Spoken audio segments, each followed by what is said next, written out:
Gracias al doctor Martín. Bueno, ya hemos visto la ciencia, ahora vamos a abordar, agradeciendo especialmente al doctor Ricard Cervera e Íñigo Rúa Figueroa. Uno viene de Chile, el otro viene de unas ponencias que acaba de llegar hace 20 minutos, media hora, así que agradecer especialmente también el que estén aquí. Quienes nos vais conociendo sabéis que FELUPU no somos tanto de foto, sino más de campo de trabajo. Cuando nos piden algo siempre decimos sí, pero nosotros queremos estar involucrados, no solo foto. Entonces, ¿por qué os digo todo esto? Bien, oímos mucho el concepto médico-paciente, paciente empoderado, pero la realidad que testáis, a nivel general, que queda en eso, en concepto de momento. Bueno, hemos querido dar un paso más, hemos juntado ciencia y realidad del paciente para realizar un estudio que ofrezca datos de aquello que hablamos, pero que no tiene una evidencia real. Y es la voz del paciente con lupus y o nefritis lúpica quienes han hablado. Y aprovechando el evento más importante que tenemos al año, que es este congreso, hemos querido adelantar los primeros resultados de un estudio que hemos realizado, una encuesta que habéis contestado más de 1000 personas y queríamos presentaros los resultados. El objetivo de esta encuesta es unir una visión donde se llegue a conjugar ciencia y realidad del paciente y buscando sensibilizar a pacientes, familiares, profesionales, sistema sanitario, en lupus concretamente y especialmente cuando se produce con nefritis lúpica. Es un porcentaje nada despreciable, como hablaba el doctor, es un 40% de pacientes con lupus pueden desarrollar una nefropatía y a nosotros, como representantes de pacientes, aún nos sigue pareciendo muy alto y, bueno, por ello, enfatizar en este tema. Y, bueno, el comité científico hemos participado tanto los científicos como Ricard Cervera, del Hospital Clínic Barcelona, Gemma Fernández, nefróloga del Hospital La Paz, el doctor Rúa Figueroa, reumatólogo del Hospital Negrín y una servidora que hacía de representante de todos vosotros. Se hicieron en 2 fases. La primera fase ha sido una encuesta que habéis visto publicada por FELUPU y todas las asociaciones, donde se ha llegado a 1058 pacientes, que para que os hagáis una idea de lo importante que es a nivel mundial, las encuestas que se han hecho, realizado, donde también hemos participado desde España, desde Lupo España, han llegado a una ratio de 7000, 8000 respuestas. Solo nosotros a nivel nacional en España hemos conseguido 1058 en esta ocasión. Por lo tanto, agradeceros a todos vosotros vuestra participación. Somos pacientes que no tanto empoderados, pero sí activos y preocupados por nuestra salud. Y eso ya se va quedando reflejado. La imagen es clara, 9 de cada 10 sabemos que son mujeres, por lo tanto tenemos los porcentajes femeninos-masculinos bastante bien relacionados. Nos ha faltado un poquito más de masculino, los animaremos un poquito más la próxima vez. Y bueno, el 50% son personas entre 36 y 55 años y, bueno, pues ha sido una encuesta online con una alta participación, repartida y diversa a nivel nacional y poco más que deciros de aquí porque mi parte era presentaros un poco el estudio y aquí a quien tengo que dejar la palabra son a los especialistas, que son los que tienen que estar. Al final de esta ponencia se pasará al turno de preguntas y antes de ir a comer, que como sabéis es en el Hotel ABA, que hay enfrente, estará este tarjetón donde podréis escanear el QR y en este QR podéis ver estos primeros resultados y seguir viendo los avances de las 2 fases que se han hecho. Gracias a todos. Doctor.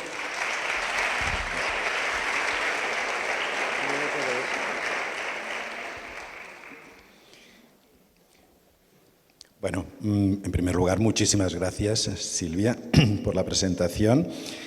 muchísimas felicidades a FELUPUS como a la sociedad, a la Asociación Salmantina de Lupus, por el éxito de este congreso.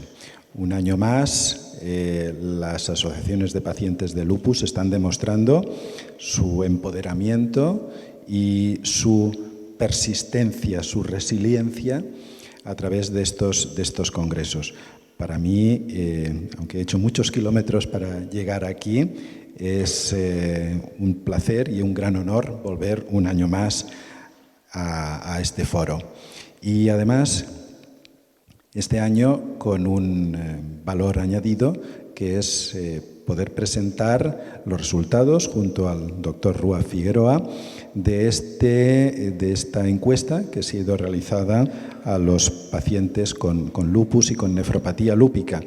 Y remarcar una vez más lo que ya ha comentado Silvia, son más de 1000 pacientes los que han hecho posible estos datos. Eso es un gran éxito, se ve muy poquitas veces en el mundo del lupus, de los pacientes con lupus. Y ello da un gran valor a estos resultados. Si hubiéramos tenido solo 100 respuestas, pues probablemente esto no sería tan importante como haber obtenido 1000 respuestas, más de 1000 respuestas. Y vamos a empezar con algunos de los datos que hemos encontrado. De los algo más de 1000 pacientes con lupus, pues nos indicaron que aproximadamente un tercio tenían nefropatía lúpica, lo cual pues es bastante similar a lo que hemos encontrado los médicos en los estudios científicos. De esos pacientes que han sido diagnosticados de nefropatía lúpica, de ese tercio de pacientes, más o menos la mitad fueron diagnosticados ya al inicio de la enfermedad, a veces como única o manifestación predominante, otras veces pues acompañando a manifestaciones articulares o cutáneas, y en la otra mitad la nefropatía apareció un poquito más adelante en la evolución de la enfermedad. Generalmente aparece en los primeros años, en los 5 primeros años, pero siempre hay algún paciente que se salta, digamos, esta norma estadística y le aparece la nefropatía 10 o 15 o 20 años después, por lo que hay que mantener siempre la mosca detrás de la oreja. Hay que vigilar mucho que no se produzca una nefropatía con los años. Y cuando hemos preguntado a los pacientes pues, cuáles eran sus preocupaciones más importantes sobre el lupus, pues nosotros ya sabemos desde hace tiempo que hay una discordancia entre lo que nos preocupa a los médicos y lo que preocupa a los pacientes. Generalmente a los médicos nos preocupan pues, las afectaciones renales, neurológicas, hematológicas, y los pacientes siempre en las encuestas, por ejemplo, encuestas realizadas aquí en FELUPUS o en Lupus Europa, pues siempre dicen que lo que les preocupa es la fatiga, es los dolores, es la neblina mental. Pero cuando hemos rascado un poquito más y les hemos preguntado, ¿y de órganos del cuerpo? ¿Cuáles son los que les preocupan más? Pues también el que más preocupa son los riñones y después el corazón. Y después ya vienen otros diferentes órganos, el sistema nervioso, las articulaciones, etc. Pero el primero, el que más preocupa a los pacientes, es el riñón. ¿Y qué saben ustedes de la nefropatía lúpica?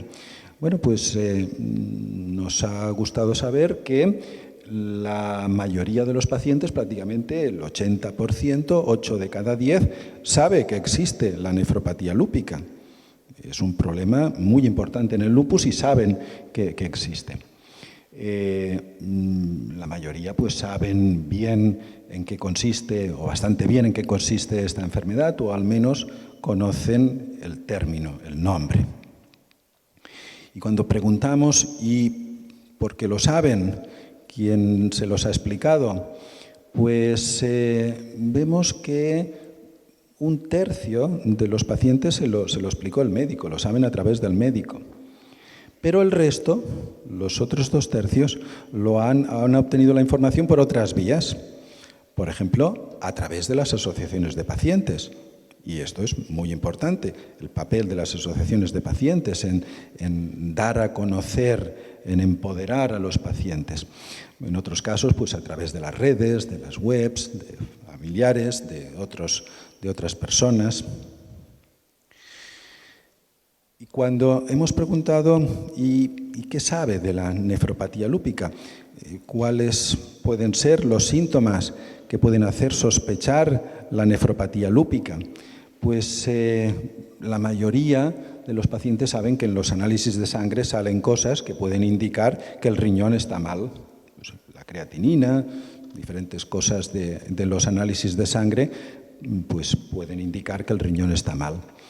También la mayoría, prácticamente también el 70-68%, saben que una retención de líquidos, unos edemas pueden traducir un problema en el riñón. 2/3 de los pacientes saben probablemente lo más importante, que es que las alteraciones principales se detectan en la orina. Y decir 2/3, el 63%, a mí me preocupa, porque me preocupa que el otro tercio no sabe la gran importancia que tiene la orina. Y creo que esta es una lección muy importante, es de esas cosas que tienen que saber todos los pacientes con lupus. Es muy importante la orina en todos los controles, en todas las visitas al médico que hay que ir con los análisis, además de los anticuerpos, que siempre se miran, cómo está el anti-DNA, el complemento. Importantísimo, la orina, no dejarse nunca de llevar el análisis de orina. Por ejemplo, si se tiene la menstruación, si ha coincidido con la menstruación, pues hay que cambiar la fecha del análisis de orina, pero hay que ir siempre a la consulta con ese análisis de orina. Es la muestra más importante, es la señal más importante donde podemos encontrar la afectación renal. Casi la mitad sabe que la presión alta, la hipertensión, puede ser, en algunos casos, no siempre, puede ser una señal de afectación renal, que también es importante. Y luego es curioso, hay gente que piensa, 1/3, que el aumento del número de micciones, de hacer pipí por la noche, es señal de que el riñón está mal, y eso no es cierto. Y también pues mucha gente piensa que tener dolor en los riñones es que están inflamados, y eso tampoco es cierto. El dolor, pues si es un dolor agudo, puede ser quizás una piedra, un cálculo, que no tiene nada que ver con la inflamación lúpica, o muchas veces pues un dolor donde decimos los riñones, pues es una contractura muscular o es un problema de columna. Lo importante, sobre todo, y vemos que lo sabe 2/3, pero 1/3 no lo sabe, es ese pipí que hay que analizar cada vez que se hace el control del lupus. ¿Y qué trascendencia tiene en las personas tener una nefritis lúpica? Pues hay un alto impacto emocional. Pues muchos decían que sintieron miedo, preocupación por las complicaciones, cómo podría afectar a la vida diaria, a la autonomía, desbordado emocionalmente, confundida, etcétera, etcétera. Por lo tanto, tiene realmente la nefropatía, que es un problema muy serio, potencialmente muy grave, puede tener pronóstico también muy grave, ciertamente influye mucho en cómo se siente el paciente. ¿Y en qué ámbitos influye más? Pues sobre todo en el ámbito laboral, puede llevar a una distorsión en el trabajo de esa persona, y en la salud física, pero también pues mental, emocional, social, incluso la salud sexual. Por lo tanto, ciertamente sabemos que la nefropatía es una gran preocupación para nuestros pacientes. Y ahora el doctor Rúa Figueroa continuará con el resto de los datos que hemos encontrado en esta mega encuesta.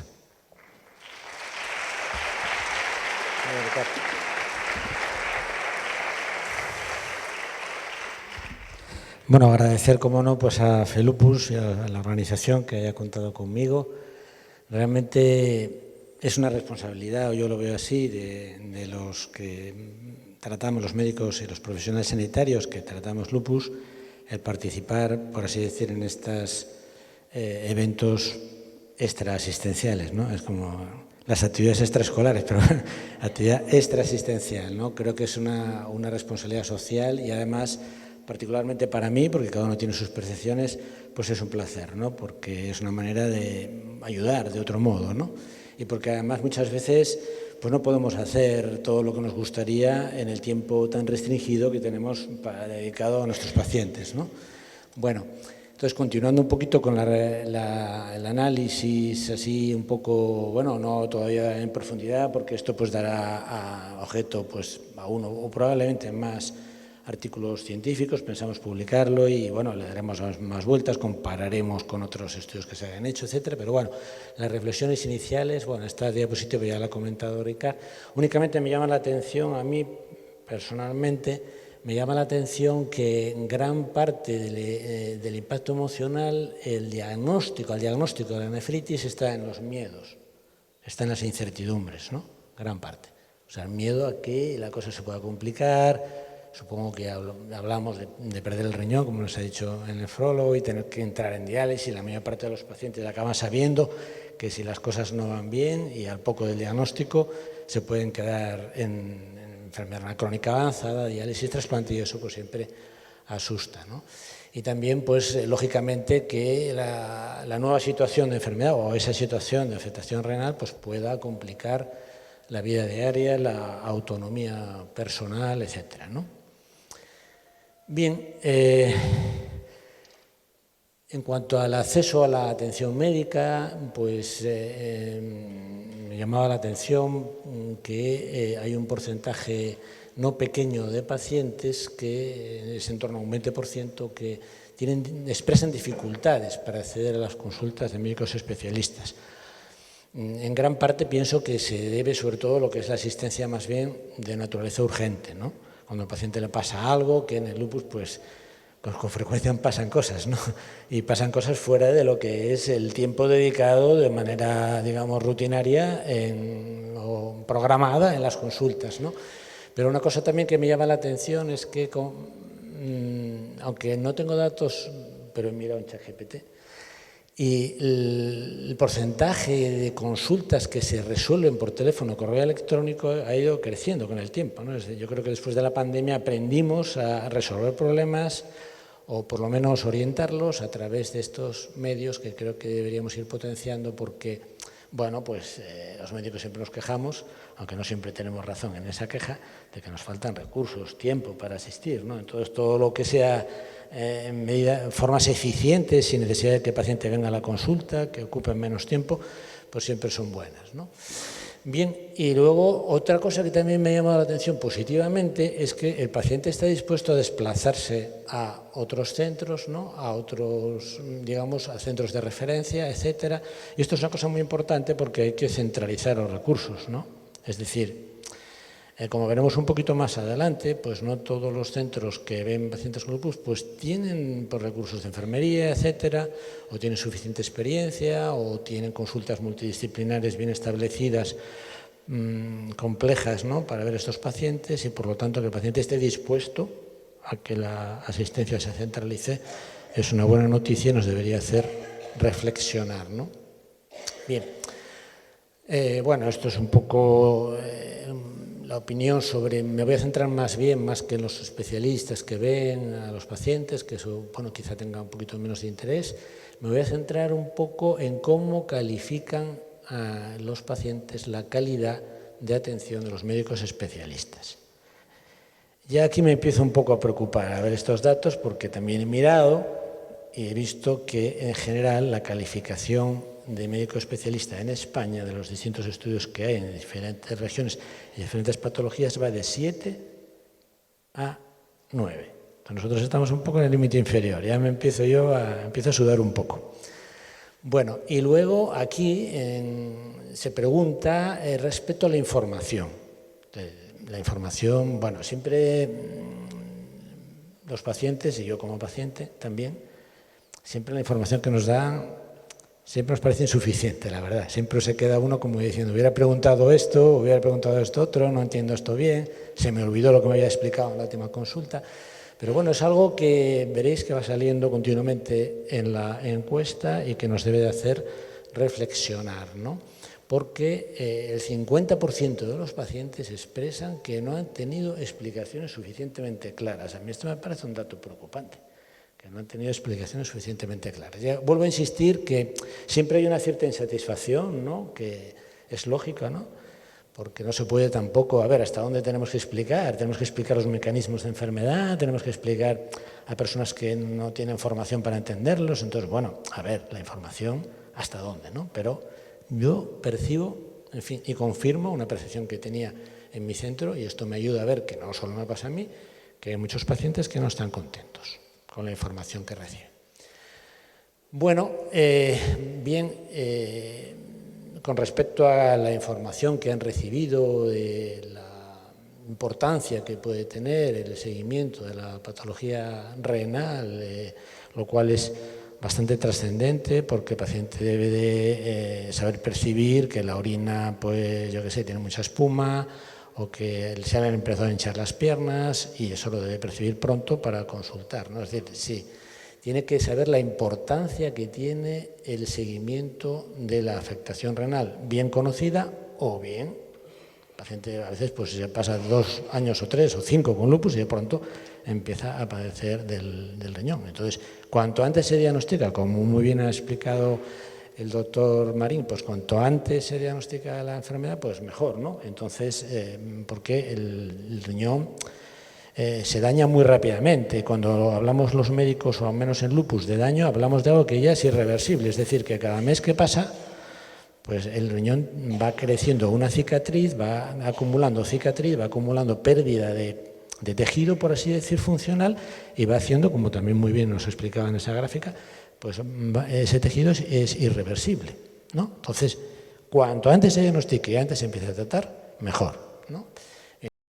Tiene que conocer, y vemos que pues no pocos pacientes pues no perciben que la información sobre la importancia de ese seguimiento la hayan hecho o la haya recibido con suficiente detalle, etcétera, ¿no? Seguimos viendo deficiencias. Bien, también pues percibe en este sentido que hay un porcentaje de médicos que el paciente cree que no le dan la suficiente importancia al problema renal. Esto yo creo que depende un poquito cómo se pregunte. No estoy muy convencido que esta pregunta la hayan entendido bien los pacientes, es una pregunta difícil. Bien, vamos un poco a ámbitos de mejora, ¿no? O necesidades no cubiertas que los pacientes manifiestan. Vean que lo más morado, lo más oscuro, pues es siempre y frecuentemente. En todos estos ámbitos es bastante demoledor las necesidades que el paciente percibe, ¿no? Pues fíjate que el 50% de los pacientes, mayor seguimiento y control de la función renal. Pero fíjense aquí, ¿no? Mayor apoyo psicológico, pues estamos hablando de 70% de los pacientes, ¿no? O frecuente o siempre, ¿no? O digamos que perciben eso así, ¿no? Mayor información sobre el autocuidado, ¿no? Tan importante, ¿no? En muchos aspectos. En fin, vemos mejor explicación de los tratamientos, explicación sobre la importancia en el cumplimiento del tratamiento. Está claro que cuando el paciente entiende bien, que aunque se encuentre bien, que es la situación evidentemente más difícil en cuanto a lo que es la adherencia o el cumplimiento de tratamientos, que el paciente se encuentra bien y dice, bueno, ¿por qué tengo que tomar tantas medicinas si me encuentro bien, ¿no? ¿Por qué me tengo que tomar la hidroxicloroquina? Y bueno, ¿qué pasará con mi ojo pues a largo plazo, con la visión, lo que sea? Entonces, el paciente tiene que entender muy bien por qué hay que tomar y cuáles son los beneficios de ese tratamiento. Y es verdad que hay muchos pacientes, yo lo percibo en mi propia consulta, porque a veces o no lo he sabido explicar, o el paciente no lo ha entendido bien, o a veces pues no he tenido tiempo para detenerme en todos los beneficios que se derivan, que son muchos, del uso crónico de hidroxicloroquina, ¿no? Entonces, se ha visto en muchos estudios que el cumplimiento, midiendo los niveles de hidroxicloroquina en la sangre, no es muy alto. O sea, hay un porcentaje no pequeño de pacientes que no se toman el tratamiento o que se lo toman de forma irregular. Bueno, ¿por qué están tirando piedras por su propio tejado? Porque si no están muy convencidos, pues empezamos mal, ¿no? Entonces, hay un déficit, ellos perciben un déficit de explicación, ¿no? Y esto es un tema súper interesante, que es el tema de la enfermería especializada. Poco a poco, al menos los servicios de reumatología, que son los que yo más conozco, van incorporando una enfermera que está compartida con otras patologías, a veces pues dedicada más a enfermedad autoinmune sistémica, reumática en general, o hay veces que para todo, también la enfermedad inflamatoria, pero tiene formación en lo que es lupus, y es un instrumento esencial en la información al paciente. Y no solo la información es insuficiente, necesitamos formación. Información y formación o educación no es lo mismo. Y para eso se necesita alguien que esté con una metodología pues adecuada, con una insistencia adecuada, con una frecuencia de visitas adecuada, con una monitorización de lo que realmente el paciente ha aprendido, no solo darle la información y ya está, etcétera. La enfermería es absolutamente esencial, aparte de para otras cosas. Y fíjense que la mayoría no tienen acceso a una enfermería experta que soporte, ¿no?, muchas cosas. Y esta otra pregunta es también bastante preocupante. Menos del 30% percibe que ha tenido un soporte psicológico, ¿no? Ahora cada vez se habla más de las enfermedades crónicas en general y en lupus en particular de lo que se llama el manejo holístico, ¿no? Es decir, el paciente es una persona, bueno, no es un riñón, ni son proteínas, ni es anti-DNA, ni complemento, ni nada.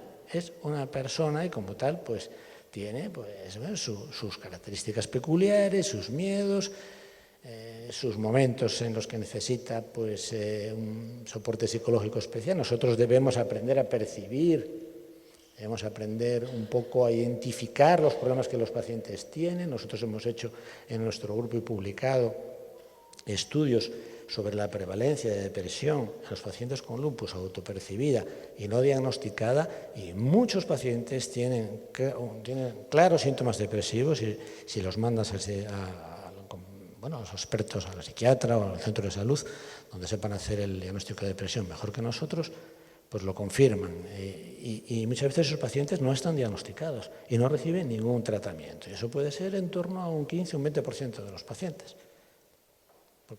Pero bueno, pues está claro que algo ahí no estamos haciendo bien, es decir, y además a este soporte psicológico que dicen que les falta le dan importancia, el 60% de los pacientes lo consideran importante. No sé si me estoy extendiendo demasiado o voy bien, no sé el tiempo. Bien. Bueno. Entonces también se preguntó sobre el tema de los materiales, ¿no? Si reciben materiales de apoyo, ¿no? Quizá aquí habría que haber incluido, porque parece un poco que cuando uno habla de materiales parece que uno salen ahí los folletos, ¿no? Hoy en día pues un poco son los recursos de Internet, ¿no? Que hay lo que los médicos yo creo que tenemos que estar implicados, porque dicen que la mayoría no han recibido recursos materiales. No sé si se refiere, no se pregunta si se refiere solo a soporte físico.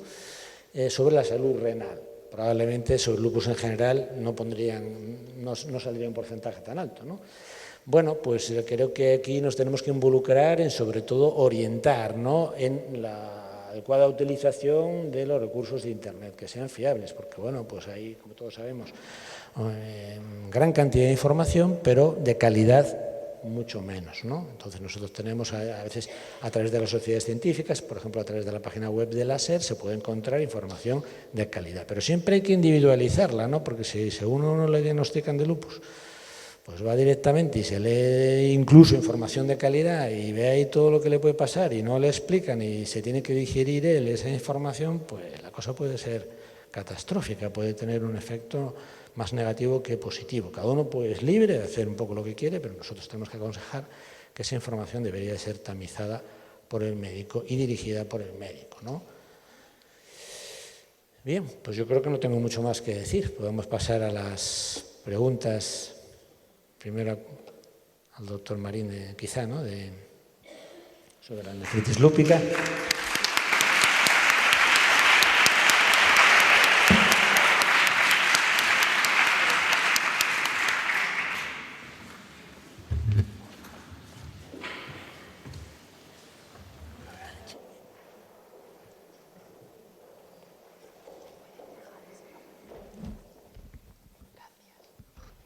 ¿Alguien tiene alguna pregunta que hacer?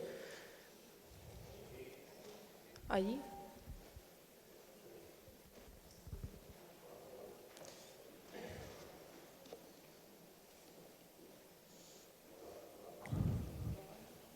Hola, vale. Bueno, muchas gracias por presentarnos los resultados de la encuesta. Desde el movimiento asociativo también creemos que es algo que tiene mucho valor. Y mi pregunta sería, una vez tenemos los datos, ¿estáis trabajando en cómo implementar soluciones? Bueno, soluciones no, pero mejoras para dar respuesta a estas inquietudes. Bueno, creo que esto obviamente es lo más importante. ¿Qué podemos aprender de esta encuesta y qué podemos implementar? Y puedo comentar de que se está empezando a trabajar una escuela de pacientes para favorecer el empoderamiento, la formación de los pacientes de FELUPUS. Por lo tanto, esperamos que en una fecha más cercana que lejana podamos crear esta escuela y intentar también, mientras tanto, pues conseguir concienciar más a los médicos que nos encargamos de los pacientes con lupus de la necesidad de transmitir más información y más conocimiento a nuestros pacientes y también a los pacientes a través de las asociaciones, en este caso de FELUPUS, la necesidad de que se formen y se informen más sobre el lupus y la nefropatía lúpica. Información existe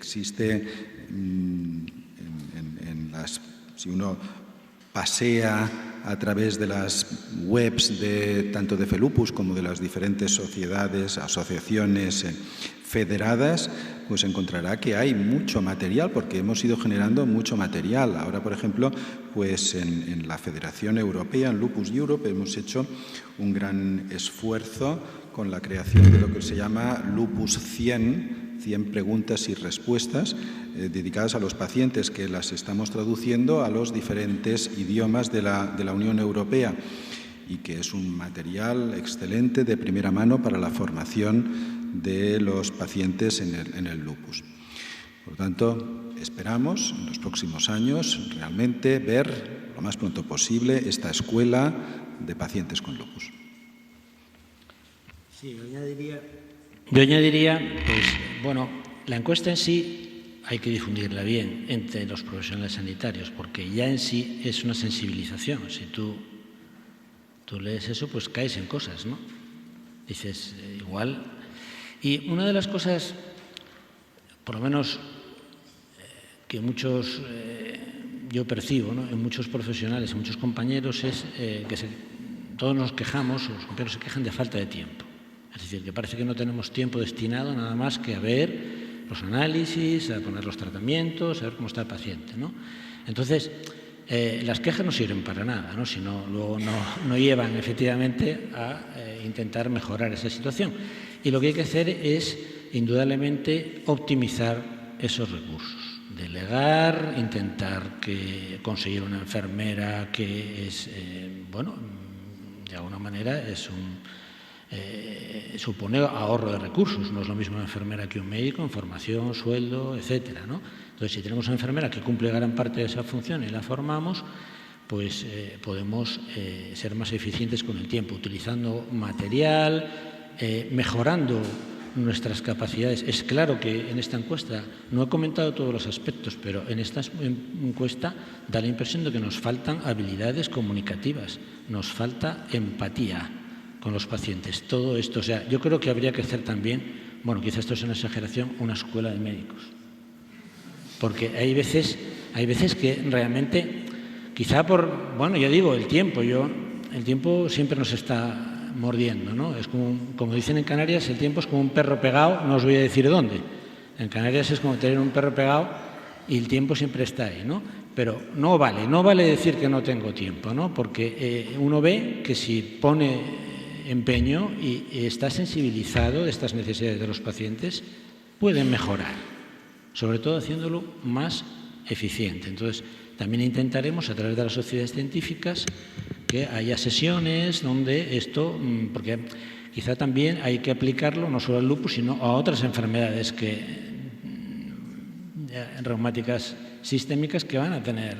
Estoy seguro que si se hace una encuesta va a salir muy parecido, ¿no? Porque son enfermedades muy hermanas en este sentido, ¿no? Entonces, hay que formar a los médicos, hacerlos, pues eso, conscientes de estos aspectos. Hay médicos que no se preocupan mucho porque creen que no es su papel, que tiene que ir el médico de cabecera, que es de otros profesionales, de los aspectos, digamos, psicológicos, y digo yo. Esto no es una actitud, bajo mi punto de vista, correcta, y tampoco lo es correcta con las recomendaciones de nuestras sociedades científicas. Nos tenemos que involucrar en el manejo holístico. Que tenemos que también involucrar al médico de cabecera, de acuerdo, pero es que si no, por unos o por otros, la casa se queda sin barrer. ¿Y quién diagnostica? ¿Y quién trata? ¿Y quién percibe si ese paciente, que igual no es una depresión grave, pero sí tiene una depresión moderada con un gran impacto en la vida sexual, familiar, laboral y en la calidad de vida, ¿no? Entonces, un poco, creo que a mí, por lo menos esta encuesta, aun estando preocupado y sensibilizado, porque en nuestro centro hemos hecho varios estudios ya publicados sobre la depresión y todos estos temas, porque esta encuesta me ha enseñado cosas, ¿no? Y me ha un poco motivado para liderar de alguna manera o coliderar con otros compañeros, como el doctor Zarek, ¿no? Que tiene siempre, bueno, pues es un poco casi nuestro enlace, ¿no? de la Sociedad Española de Reumatología y del grupo EASER con los pacientes, siempre ha trabajado mucho. Bueno, pues trataré de ficharle también para algunas iniciativas, ¿no? Aunque el pobre ya está en tantas cosas que no sé si... Pero bueno, intentar movilizar a otros, porque siempre son pocas personas muy entusiastas las que cambian las cosas. Entonces, hay que procurar que por lo menos mejorar. No digo, ya digo que información, bueno, yo cuando era información, yo lo que os comentaba antes, ¿no? No se trata de dar cuanto más información mejor. Yo en eso no estoy de acuerdo. Cuanto más información mejor, tampoco, ¿no? Yo recuerdo cuando era pues un adjunto joven, entusiasta y tal, pues yo bien, pues y un poco pues menos experto y más inconsciente, ¿no? Con menos trato con los pacientes, ¿no? Que te enseñan mucho con el tiempo. Pues yo, bueno, con nefritis lúpica, me voy a explicar al paciente todas las cosas el primer día. Y entonces hay una frase que dicen muchos los canarios, los pacientes canarios, que dicen: doctor, no me esté asustando, ¿no? Entonces aprendí que digo, bueno, vamos a ver, la información hay que darla hasta cierto punto, los porcentajes bajos, de los riesgos bajos, aunque sean importantes, no hay por qué contarlos todos de arriba abajo, porque entonces lo más probable es que no le pase al paciente, pero lo único que añades, ¿no? Y siempre, pues eso, tenemos que aprender a adaptarlo, porque hay pacientes muy fuertes que quieren tener los máximos conocimientos mejor, y hay pacientes que dicen: mire, doctor, a mí no me líe, que lo único que hago es, si me cuenta esto, no dormir y no se arregla nada, ¿no? Y siempre pensar, pues, que haya información que tiene unas consecuencias en el manejo del paciente, ¿no? Es decir, que si tú le informas sobre eso, pues se ve que el paciente es más adherente, y no toda la información que damos tiene estos beneficios. Es más adherente, detecta antes un brote de enfermedad, etcétera. Si eso tiene un beneficio, pues tarde o temprano se la daré. Pero hay otras informaciones que no derivan ningún beneficio y a veces lo único que derivan es preocupación. Entonces, tenemos que aprender a ver qué información, cómo la damos, en el mínimo tiempo que tenemos, ser súper eficientes. Eso es un poco, de manera que a mí este estudio realmente me parece muy relevante. Estoy muy contento con haber participado y ha sido un honor también compartirlo con el doctor Cervera, que es una figura internacional indiscutible en esta enfermedad, y es un lujo tenerle aquí de compañero en este estudio. Yo os quería preguntar, que me ha parecido muy interesante el registro, ¿qué experiencia tenéis sobre la implicación del personal de enfermería en las consultas de nefritis lúpica o de lupus en general? ¿En vuestros hospitales se implica la enfermería a la hora de la comunicación con los pacientes, con facilitar el seguimiento o cómo lo manejáis? Me parece un tema interesante también que la enfermería se implique en el manejo. Bueno, nosotros tenemos enfermera de práctica avanzada que tiene un papel importante desde el momento del diagnóstico de lupus, que después también tiene un papel de conexión con el médico cuando pueden aparecer diferentes problemas y que probablemente pues tiene un acceso más rápido el paciente a la enfermera. También por lo que hace referencia a la nefropatía, nosotros tenemos una consulta conjunta de nefropatía lúpica con los nefrólogos, donde también tenemos una enfermera de práctica avanzada en nefrología que hace la previsita. Antes de entrar con el nefrólogo y el médico del lupus, ha hecho la visita la paciente con la enfermera, y por lo tanto, papel importantísimo. Sí, nosotros también tenemos, la verdad que la tenemos compartida pues para muchas enfermedades reumáticas de naturaleza inflamatoria o bueno, tiene una formación para poder efectivamente abordar la práctica avanzada, nos parece un instrumento absolutamente esencial. Bueno, no creo que a una persona se deba llamar instrumento, que quizá queda un poco raro, pero nos parece una pieza absolutamente esencial. Ya no podemos estar sin enfermera. Por ejemplo, pues tú le dices al paciente, sí tiene que protegerse del sol, tienes muy poquito tiempo, le dices 4 cositas. Es que la fotoprotección tiene muchos aspectos, ¿no? Les dice hasta dónde tienen que comprar ropa que tiene filtros solares, cómo se llama la tienda, les explica cuándo pueden estar, porque en Canarias a la gente le gusta mucho la playita, en Canarias es un poco esencial, ¿no? Es una característica, forma parte de la calidad de vida, se hace mucha vida social en la playa, es difícil, en fin, este tema, ¿no? Es espinoso con los pacientes con lupus, ¿no? Pero ella les instruye, les dice las horas que no deben de ir, como que hay sombrillas con filtro físico, solar y otras que no. Entonces, eso necesita tiempo.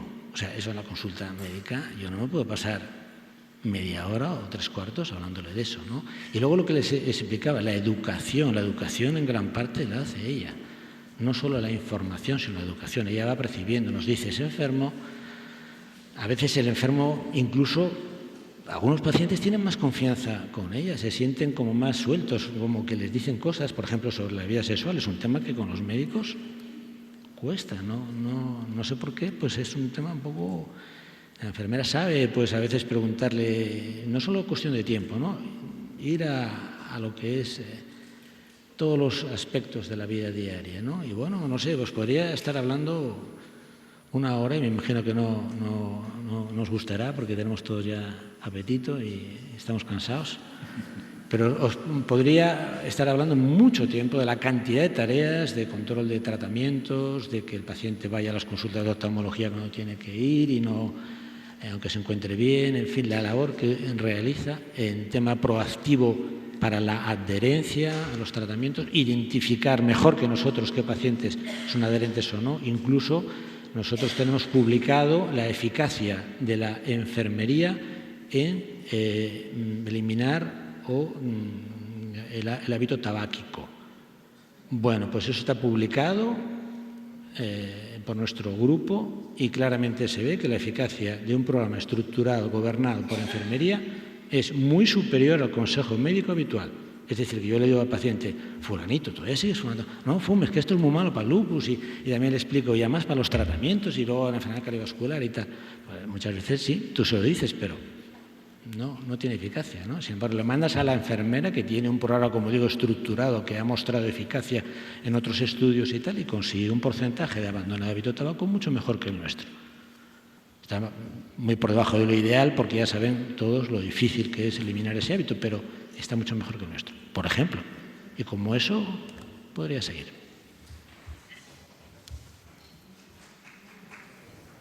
La presidenta quiere formular una pregunta, si le pueden pasar el micro.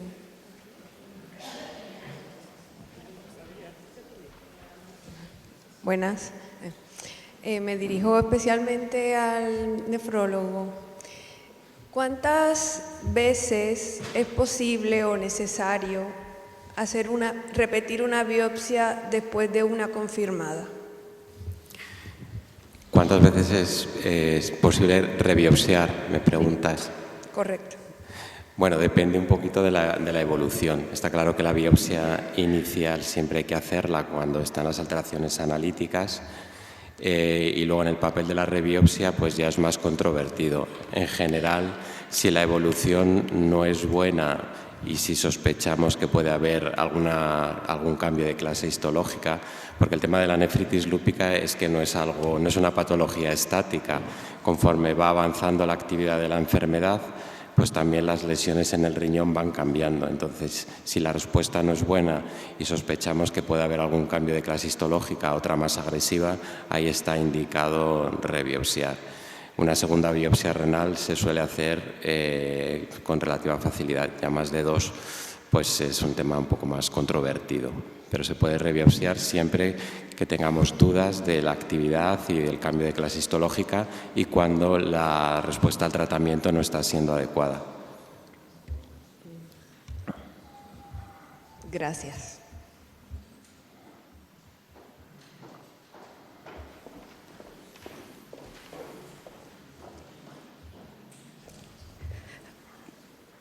Para el doctor Rúa Figueroa, aprovechando que ha hablado de la revisión oftalmológica, y aquí estamos una gran diversidad de sistemas sanitarios distintos en el mismo nivel nacional, ¿cuándo se recomienda la revisión oftalmológica? ¿Cada año, cada 2, cada 4, cada 5? Porque aquí cada paciente la tiene indistintamente. A ver, idealmente hay unas recomendaciones de diversas sociedades, incluso mixtas con sociedades de oftalmología, ¿no?, que sería, tras estudio basal, si no hay digamos, una lesión en la retina basalmente o alguna cosa que pueda obligar a una revisión más frecuente al inicio, sería a los 5 años la primera y después anualmente. Esas son las recomendaciones generales. Luego hay ya que ir concretando. No es lo mismo una paciente que tiene factores de riesgo, que tiene una enfermedad crónica, que tiene, etcétera, donde igual hay que hacerla ya desde el principio anualmente, ¿no? Y luego, o que tiene, yo qué sé, una diabetes concomitante, o sea, luego siempre hay que individualizar. Son recomendaciones así como muy generales y como digamos algo de mínimos, ¿no? Eso es lo mínimo que hay que hacer. Y no sé lo que opinará el doctor Cervera, pero hay que ser muy estrictos con eso, porque hay veces que la lesión puede ser irreversible y ocasionalmente puede progresar incluso después de haber suspendido la medicación. Entonces hay que ser, si somos muy estrictos con eso, no suele ser un problema la retinopatía, pero aquí también necesitamos educación, adherencia, necesitamos que todos los profesionales involucrados, ¿no?, y el propio paciente tengan muy claro la importancia y pues también intentar que en los servicios de oftalmología haya gente, si puede ser, un poquito más dedicada a este tema, o bien las unidades de retina, o bien, en mi hospital pues hay como una consulta específica dedicada solo al control de los antipalúdicos. Entonces eso hace que sea muy, muy óptimo, porque a veces se encuentran lesiones que un oftalmólogo menos experto pues enseguida suspende la hidroxicloroquina, y otro que es muy, muy experto igual te dice, pues no, yo creo que porque no es fácil a veces. Pero bueno, a efectos de tu pregunta, lo que te he dicho, los primeros 5 años en condiciones habituales y luego anualmente. Gracias. Para el doctor Cervera, volviendo a nuestra encuesta, ha salido la importancia del tema emocional, de acudir a un psicólogo y de la enfermera. Usted, que tiene gran recorrido a nivel de sus colegas científicos y clínicos, ¿qué tanto existe la figura de enfermería experta? Porque los pacientes nosotros, como ha podido comprobar, no la testamos. Y a nivel psicológico, si van más allá de la clínica y guías, de las que nos hablaba el doctor Alberto, más allá de clínica y guías, se profundiza para ver si hay que derivar al paciente al servicio de psicología o a trabajador social, porque se encuentre también en una situación vulnerable. Sí, creo que es absolutamente imprescindible incluir, por una parte, dentro del equipo multidisciplinar, porque para una enfermedad sistémica es muy importante un equipo multidisciplinar y multiprofesional para su control, incluir dentro de este equipo multidisciplinar y multiprofesional a enfermeras de práctica avanzada especializadas en enfermedades autoinmunes sistémicas e incluir también a psicólogos y psiquiatras especializados en enfermedades crónicas y enfermedades autoinmunes sistémicas. El problema, pues creo que lo hemos comentado muchas veces, hay limitaciones de recursos, de tiempo, para poder llegar a tener lo que sería la situación óptima. Una forma de paliar al menos esto son las asociaciones, es la sociedad civil. Yo no me canso de repetir la importancia que tienen las asociaciones de pacientes y las asociaciones englobadas dentro de FELUPUS son un magnífico ejemplo que tenemos que potenciar y que favorecer. Probablemente no vamos a llegar nunca, ni se llega seguramente en ninguna sociedad más rica o mejor organizada que la nuestra incluso, a la situación idónea en la cual pues, el paciente todos los pacientes tengan acceso a la enfermera, al psicólogo, al nefrólogo, al dermatólogo, al reumatólogo y a todos a los asistentes sociales, trabajadores sociales, el especialista, el perito especialista en discapacidades. No vamos a poder llegar, pero si la sociedad civil está organizada, en este caso a través de asociaciones de pacientes, podremos llegar mucho más. Yo sé que muchas asociaciones de pacientes, una de las figuras que tienen son los psicólogos. Tenemos que favorecer esto. Si a través del sistema sanitario no podemos llegar a tener psicólogo para todos nuestros pacientes, pues que sepan que tienen también la opción de, a través de la asociación de pacientes, acudir al psicólogo, que también probablemente tendrá una situación un poco más idónea para su trabajo, porque una de las cosas pues, que gusta hacer son los grupos de trabajo, los grupos de pacientes, las terapias grupales, y en la asociación de pacientes se puede hacer esto mucho mejor que en la consulta hospitalaria. Gracias, doctor. Y le agradeceríamos muchísimo que en sus foros médicos, que normalmente ustedes siempre están de ponentes, inviten a sus compañeros a ir un poco más allá de la clínica y la guía y cotejar si el paciente necesita ser derivado a trabajador social, a psicología o a rehabilitación, para que nos enseñen ese ejercicio adaptado. Gracias. Y al doctor Alberto Martín le quería preguntar, por un lado, cuando aplican ciclofosfamida, es una pregunta que siempre hago y siempre repetiré, si advierten a sus pacientes del problema con la reserva ovárica y de esperma y le ponen las pastillas necesarias, si tienen esa práctica habitual. Y por otro lado, cuando un paciente con nefropatía llega a trasplante renal, que aquí tenemos caso, una vez que se hace el trasplante, sigue teniendo el riesgo de nefritis. Muchas gracias por la pregunta, que son muy interesantes. En cuanto al tema de la ciclofosfamida, sí, el protocolo pues, es siempre informar sobre el riesgo gonadal asociado al fármaco. Se puede hacer criopreservación de óvulos antes de dar el tratamiento, según la edad de la paciente, pero eso sí que está ya contemplado y bastante protocolizado.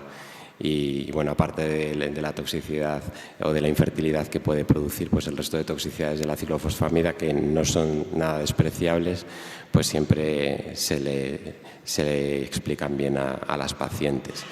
Pero bueno, es cierto que la ciclofosfamida hoy en día cada vez la tenemos un poco más en la retaguardia con las nuevas terapias.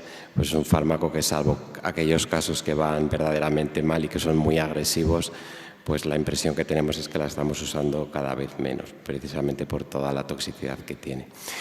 Y en cuanto a la segunda pregunta del trasplante, pues la verdad que lo que vemos, afortunadamente ya en los últimos años, cada vez tenemos menos pacientes con lupus que alcanzan la fase de diálisis y de terapia renal sustitutiva. Eso quiere decir que se está diagnosticando antes, que se está tratando y que se está frenando la evolución, pero todavía pues, hay algún caso que evoluciona fatídicamente y acaba en un trasplante renal. En general, en las consultas de ERCA, la actividad lúpica disminuye. Las pacientes que están ya en enfermedad renal avanzada tienen unos marcadores bastante inactivos y la actividad del lupus como que se va atenuando.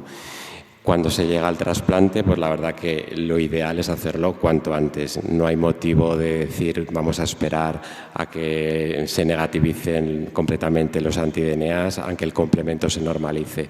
Hoy lo que se recomienda es en el momento que el paciente o la paciente necesite un trasplante porque esté en diálisis, en el momento que no tenga actividad clínica, que eso sí, que no tenga un brote agudo de la enfermedad, aunque tenga marcadores serológicos, hacer el trasplante cuanto antes. Y en el trasplante el riesgo de recidiva la verdad que es muy bajo. Hay pocos datos de que la nefritis lúpica tenga clínicamente relevancia en una recidiva en el post-trasplante renal. Puede haber alguna recidiva, pero eso no implica que se vaya a perder el órgano o que se vaya a volver a diálisis por un brote de nefritis lúpica. Es realmente infrecuente. ¿Alguna pregunta más? No. Sí. Yo solo es un comentario y es agradeceros a todos el congreso. Yo soy patólogo. No sé si hay más patólogos aquí, que somos los que hacemos el diagnóstico y los que damos las clases histológicas de la enfermedad. Y muchas veces, como decís, hay que motivar al profesional, ¿no? Y realmente el patólogo está siempre detrás de un microscopio, parece que es el bicho raro en la oscuridad. Y cuando los enfermos, sobre todo, sabemos sus clínicas, porque generalmente a mí me llega por parte de mis compañeros nefrólogos, pero en este foro que estáis tantos, pues la verdad es que es un estímulo para seguir trabajando y hacerlo cada vez lo mejor que podamos. Así que,